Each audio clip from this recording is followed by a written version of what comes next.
Okay, we're back on. We were talking about ratings. Were there sweeps months back then?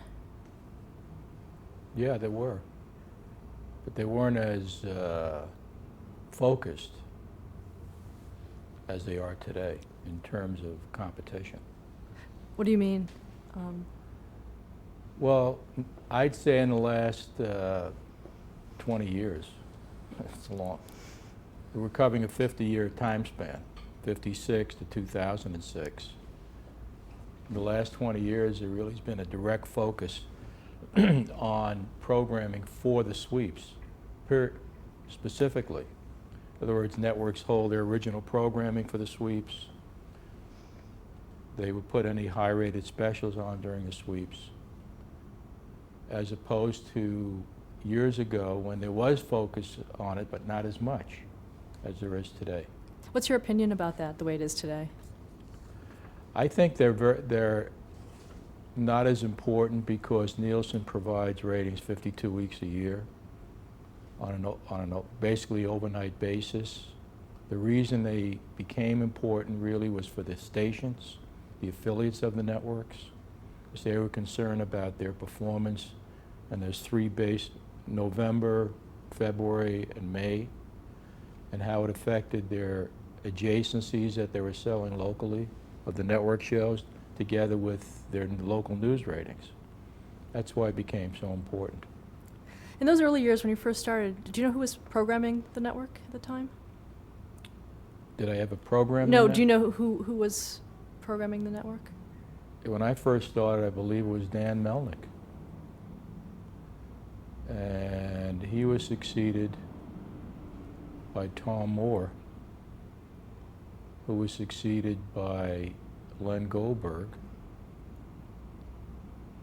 who then was succeeded by Ed Sherrick,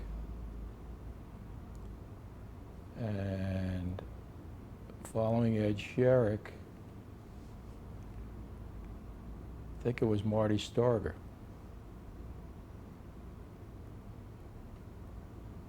Then Marty Starger was there when I took over television. And shortly thereafter, I put Mike Eisner in charge of primetime programming. And then about 6 months later, I hired Fred Silverman from CBS over Mike Eisner, which he wasn't too thrilled with at the time. We'll talk about that a little later. But as I'm still, while you were in the research department, did you watch everything as, you know, after you'd be at ABC all day, and then would you come home and watch the shows at night? Usually, because I was in that age bracket that they were appealing to. I guess in those 56, I guess I was 23 at the time, and probably I was in research for about 5-6 years, something like that. So I was between 23 and 30. So it was natural. I had young kids growing up. So it was a natural response to myself. Okay. What about the news department at the time? They had a 15-minute news show. At one point it was Ron Cochran, and then at one point it was John Daly. You know, it was basically sitting behind a desk and reading the news with very few visuals. It was virtually non-existent in terms of a broad-based news department. Okay. Were there any specific research findings about television news at the time? Was that something that ABC cared about, you know, The from a demographic? fact that we didn't have much of a following nor an image with the public in that area. We did do some documentaries. A fellow named John Secondari was doing some hour-long documentaries. I can recall that at some point in time, we were the first network to take some outside documentaries outside of our news department. There was one that David Wolper did about Race to Space. And then we did some Jacques Cousteau's, which were very popular at the time. That was Tom Moore's deal, when he was either running the network or running the program department, one or the other. During that time, it was the time of the Hollywood blacklist. Were you affected at all by that? No. Was ABC, do you know anything at ABC? If they were, I wasn't aware of it. I was too low on the totem pole at that time. Were you required to sign any kind of loyalty oath or anything like No. that? And what about the quiz show scandals? Were you following that? That was about that time as well. Yeah. I mean, I was following it in the papers. Did it affect the network at all, or? No, because we didn't have any game shows to speak of in prime time. But I knew we had a broadcast standards department, which was very aware and concerned with full disclosure and integrity. We ask also each interviewee about their memories of the Kennedy assassination. Where were you when you heard about it? I was having lunch at the Tavern on the Green with several other sales executives at the network when we heard the news. That was kind of a devastating afternoon, if I remember correctly. How did ABC cover the story? They were on for quite a bit of time, as far as I can recall. And that was one thing that ABC did at that time. They covered the McCarthy hearings. There was pretty good coverage on the Kennedy assassination. And I can remember on Saturday morning, the kids were watching some cartoons when there was a break-in for a local news flash when the guy was shot and being taken to prison. Lee Harvey Oswald? Lee Harvey Oswald. It was right on camera. I remember my wife was on the phone talking to a gal friend. Oh my God, look, it was right in front of us. It was earth-shattering. Going back to the McCarthy hearings, how did that affect the network? I don't know how it affected the network. It was something that I knew they covered, but I didn't leave much of a mark. I do know that during the Kennedy-Nixon presidential election, for some reason, I was appointed because I came out of research as the guy who was going to count the popular vote on the computer. So I was sitting right under the presidential count. It was right above my head. It was always one of those things that you wonder about fate and predictability and stuff like that. That was 1960. What kind of computer was tallying It it? was a Freedom computer. People would give you the vote count from the state, and you'd be tallying it up by hand. That's what you did then. They didn't have the modern technology that they have today. Were there other things like that you had to do, even though you were in the research department? That's not necessarily what your main job was. Were there other things like that they pulled you in for? It was kind of, they asked for volunteers, to work on election night. It was exciting. When did you become a vice president at ABC? I don't remember. It was in the early 60s. I'd have to look at that. I have 64. Was it 64? Mm-hmm. No, I don't think so. In 64, I was in sales. Wasn't I? Mm-hmm. I have vice president and national director of sales. That was after I became vice president of research. I think I became vice president of research in the early 60s. And then they asked me to take over sales development. I guess I gravitated towards sales. Why was that?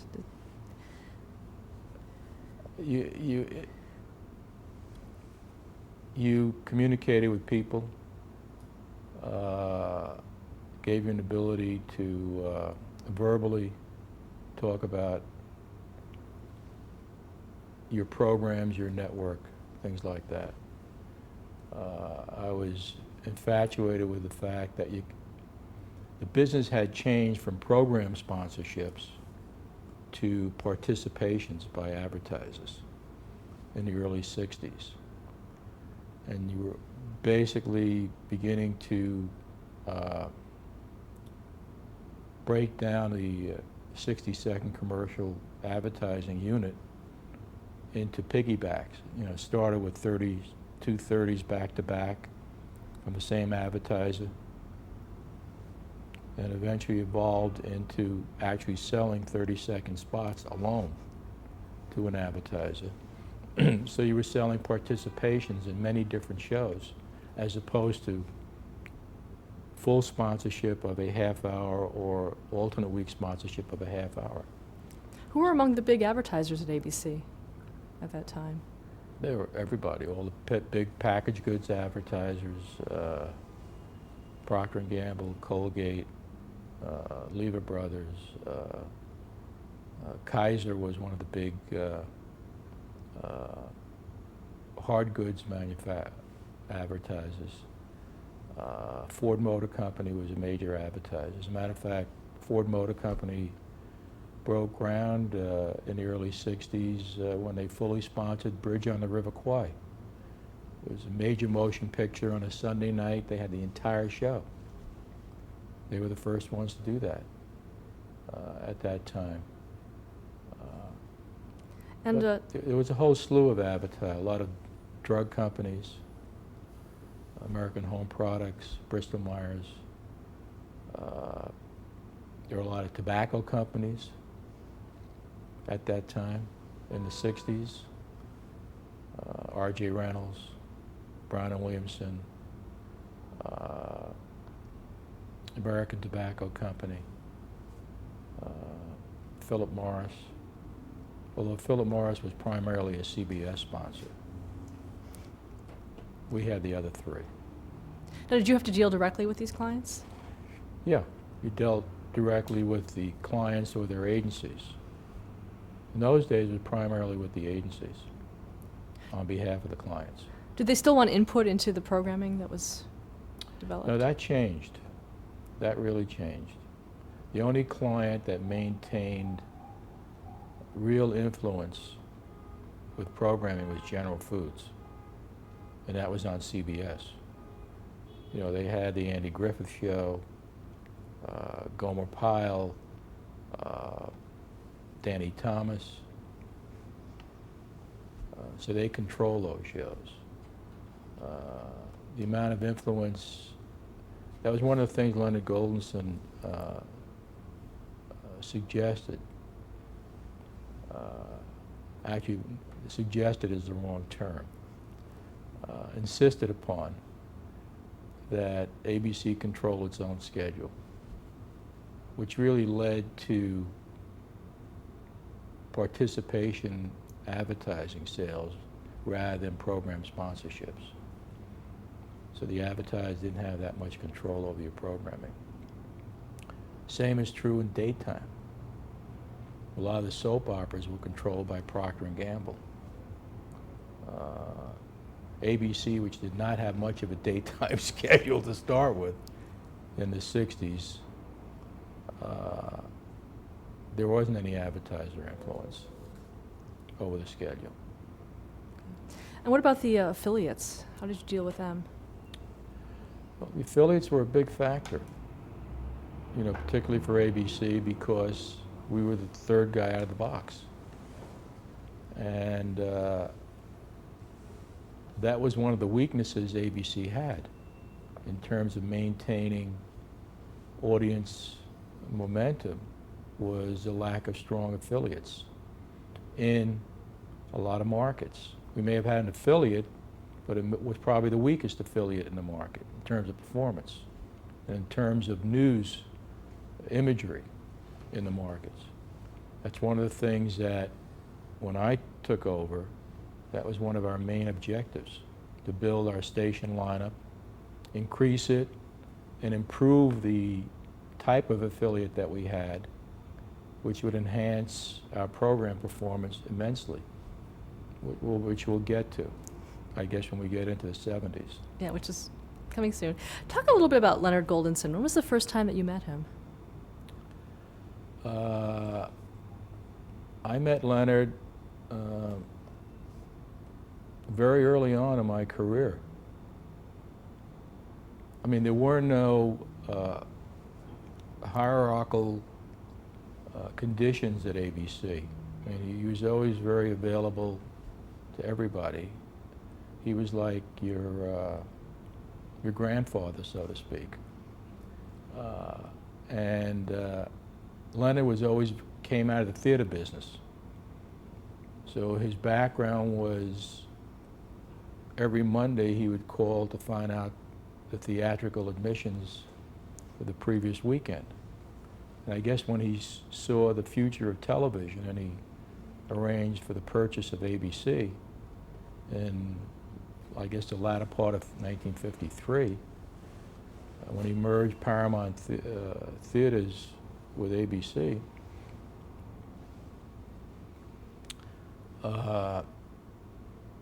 he was constantly inquisitive about audiences and audience measurements and ratings.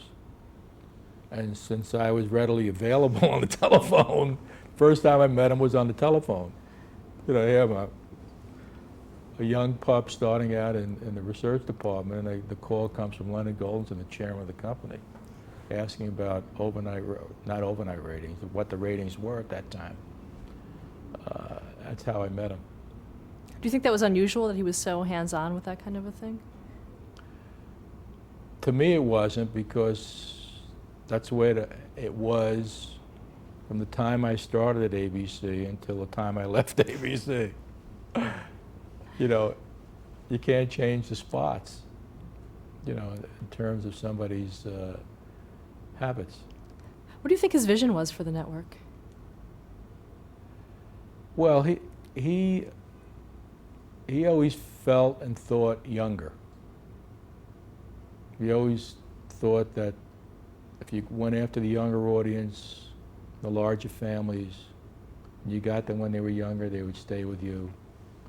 And it was also the opening we had against the other networks, who had the older talents. And he had a vision of always wanting to compete on equal terms with Bill Paley and Sarnoff at NBC. And he always looked towards the time when ABC was either very competitive or ahead of them in terms of audiences, imagery, prestige, affiliate lineup, advertising revenue, profitability. He wanted to be the leading media communication company in the United States. And he wasn't afraid to break new ground. I mean, he was the first one to try to develop partnerships internationally.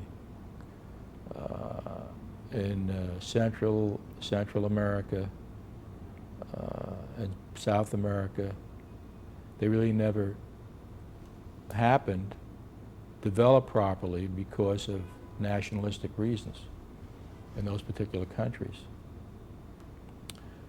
And having come out of the motion picture business, he also wanted to get back into the motion picture business.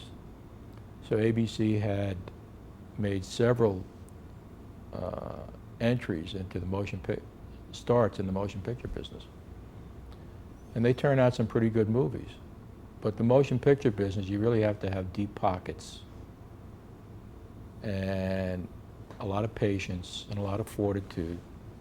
And you need a lot of hits in order to cover the ones that are not going to work. I mean, ABC did, in the early days, with Ed Sherrick, as a matter of fact, after he left programming. They produced Cabaret. They Shoot Horses, Don't They? Well, it's two that come to mind that were, you know, well-received movies. in the initial return to motion pictures. We did a few ourselves later on. Let's talk about a few other executives that you worked with at the time, starting with the man who hired you, Jules Barnathon. Julie was a brilliant guy. His background was he was a statistician. He was very outspoken, kind of a diamond in the rough. Ollie Trays, who was the president at the time, president of the television network at the time, was a fast shooting, hip shooting kind of guy, and he recruited Julie, and let's see, I'm trying to think back now. Cy Siegel, who was executive vice president underneath Leonard Goldenson, who's his number 2 guy, eventually asked Julie to come and give up research and to run the owned station division. ABC at that time owned 5 television stations, which is all you're allowed to own at that time. New York, Chicago, Detroit, LA, and San Francisco. And he was overseeing that area, the owned station division. And I guess when Ollie Trays was asked to leave by Leonard, and they brought Tom Moore up from the program department to become the head of the television network. Do you know why Ollie Trays was asked to leave? It's the hearsay. I guess there was a problem with credibility with some of the advertisers that eventually caught up with him. Ollie was a brilliant guy who was a terrific salesman, but sometimes everything he said is not what actually happened, and eventually caught up with him. That's when they brought Tom Moore in to run the network. And Cy Siegel asked Julie Barnathon to be his eyes and ears with Tom Moore, which didn't go over too well with Tom Moore. Julie, by the way, is no longer with us. He passed away a couple of years ago. And Julie eventually was asked to take over the affiliate relations area to help build the affiliate body for ABC. And he took over that area. He went from the O&Os to the affiliate relations area. And then from there he went to broadcast operations and engineering. That was his path over the years. They did some fantastic stuff in that area, which enabled ABC to cover all the Olympics that it did and all the sports. And he also developed the whole concept of closed captioning, which is a lasting legacy. And how was it done in those early days? The same way that it's done today, or? It wasn't done. Closed captioning? There wasn't any. When did he develop That it? started during Jimmy Carter's administration. 76 in that area, 76 to 78. Did you also work with Elton Rule? Did I work with Elton? Sure, absolutely. Elton was general manager of KABC TV in Los Angeles. And I guess when Tom Moore was president of the network, that's when I became the vice president, general sales manager for the television network. And I guess that was from 64 to about 68 in that area. And around 1967 and 68, ABC was having some financial problems, and there were discussions with IT&T to merge. Goldenson and I don't know, there's a fellow named Harold Janine who was running high TNT. And that merger came very close to happening. And the reason there was going to be a merger is ABC needed the cash to finance their programming acquisitions for the television network. And the merger almost happened and died at the last minute because of federal oversight. They felt that IT&T was a company with foreign interests. They didn't want a company that had foreign interests owning a television network, which could affect national policy. So the merger fell through and died. When that happened, Leonard reached out and decided to bring in Elton Rule from California to oversee television, replace Tom Moore. I guess they bumped Tom Moore to the side for a brief period of time, but in effect Elton Rule came in to become head of ABC Television. Financially, how was ABC able to stay afloat without the ITT? It was money? a struggle. Struggle. Did you feel at that time that it was possible that ABC would close up? No. Not at my level. It may have been the case, but I knew there were tougher times, but not at that level. The problem occurred a little later on in 1970 when tobaccos pulled out of television. At that time, the tobacco industry was spending about $200 million a year in advertising, which doesn't seem like a lot today, but then it was a lot of money. And that was going to be a tough time for all the networks. What happened was there was an access rule. The FCC passed an access rule, which at that time, and the Justice Department got involved as well. A lot of Hollywood producers put pressure on the Justice Department. They passed a ruling that said the networks could only program 3 hours a night in prime time, which was just at the time tobaccos were pulling out. So one kind of balanced the other by not having to program that additional half hour, the three networks. That saved a pretty good chunk of money at the same time the tobacco companies were pulling out. So the networks were programming 7:30 to 11. It suddenly became 8 to 11 on every night except Sunday. And that ruling had multiple effects. One, reduce the amount of programming you had to commit to. Two, it decreed that the networks could not have ownership or partial ownership in any of the programs they put on the air. And the networks could no longer distribute programs in syndication. So in effect, the networks got knocked out of the aftermarket of selling programs. Okay, let's stop there to change the tape.